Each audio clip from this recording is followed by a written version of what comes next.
O eclipse que vai ocorrer logo em seguida ao eclipse lunar de março é um eclipse solar, que vai ocorrer em abril, dia 8 de abril. E ele ocorre no signo de Áries, ou seja, há uma intensificação do exercer, da vontade, do pioneirismo, da necessidade de ultrapassar limites, de ultrapassar obstruções, de tomar coragem mesmo diante de todas as vicissitudes. Esse seria o lado bacaninha do eclipse. Só que, muitas vezes, as decisões tomadas de maneira impulsiva serão obrigatoriamente desviadas, liquidadas, redirecionadas, confrontadas. Também é uma chamada séria para que as pessoas tomem as rédeas das próprias vidas e que tomem decisões mesmo sem o total apoio de terceiros, desde que essas decisões sejam justas, conforme a lei, conforme a ética, mas é também preciso ter aquele cuidado. Os eclipses têm essas necessidades de chegar a um ponto de equilíbrio. Tomar decisões a esmo, não importa quais são as consequências para terceiros, terão consequências para o indivíduo. Nada de ações abruptas e violentas, exceto se houver uma necessidade absolutamente extrema, uma urgência muito grande. Aí não tem outra saída. A conjunção de Sol e Lua, que ocorre em Áries, né, no dia 8 de abril, tem como regente o planeta Marte, que nesse caso também vai fazer uma conjunção com Saturno. Reparem como é que Saturno está falando alto o tempo todo, ainda que ele não esteja em signos de domicílio, nem exaltação, nada, ele não está com essa força toda, mas ele acaba ganhando essa força por vias indiretas. No primeiro eclipse de 2024, ele faz conjunção com um dos regentes de um dos luminares envolvidos no eclipse. E no outro eclipse, que é o de 8 de abril, ele faz conjunção também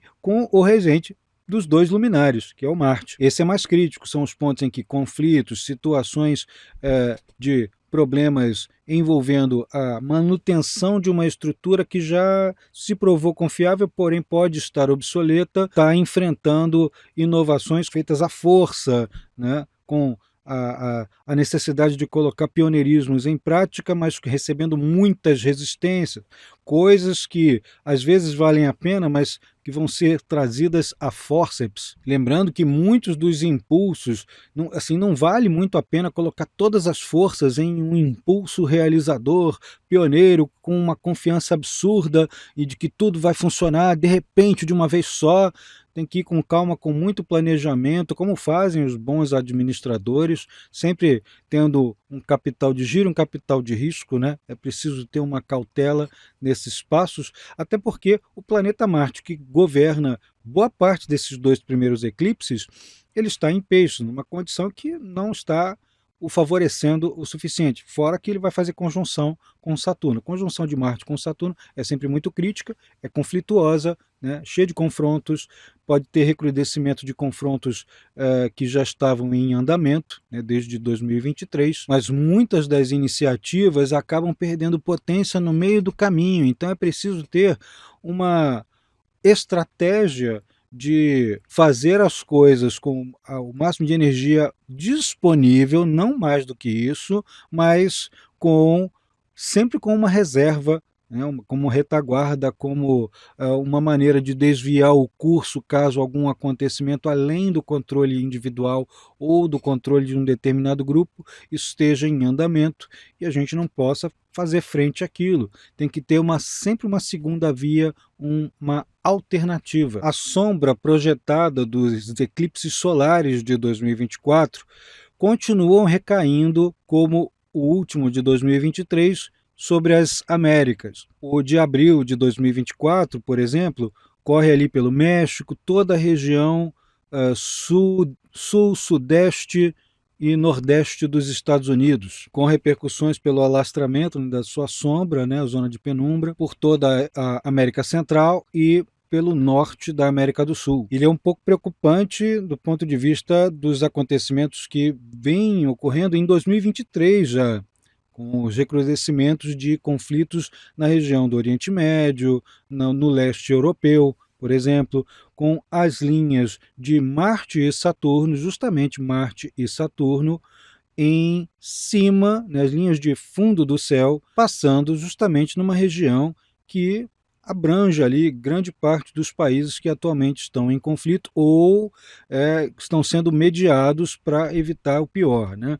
Um desses países é o Irã, pega um pouco da Arábia Saudita, mas a zona de influência dessas linhas se estende até onde já estamos vendo ocorrer os problemas de conflito. Conjunções de Marte com Saturno também são críticas geologicamente, até porque estão em linhas de fundo do céu, né? E às vezes a coisa é literal. Problemas geológicos ocorrem. Pode ser abalos sísmicos, podem ser desabamentos, desmoronamentos em determinados pontos vulneráveis. Então, nessas fases assim, as autoridades precisam ter uma atenção toda especial nas regiões mais vulneráveis, nos pontos mais críticos. E a sombra do eclipse passando pelos Estados Unidos, quase toda e grande parte do México. O México também precisa ter essas atenções geológicas e climáticas, né?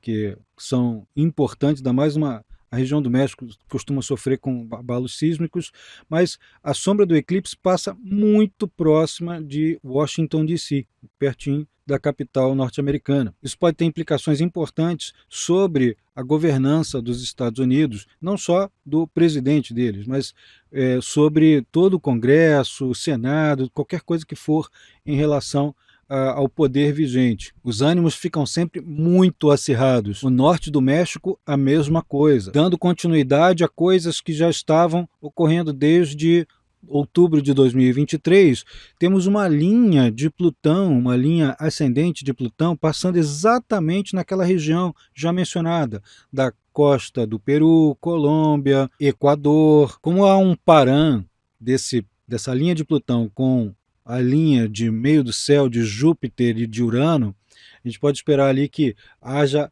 uma série de reviravoltas que podem ser até positivas. Por um lado, começa ali com algumas indignações maiores com questões fiscais, econômicas, mas é passível de haver alguma solução, alguma reviravolta que encontre saídas, especialmente para países como a Argentina, Bolívia, que são os mais diretamente atingidos pelos parãs.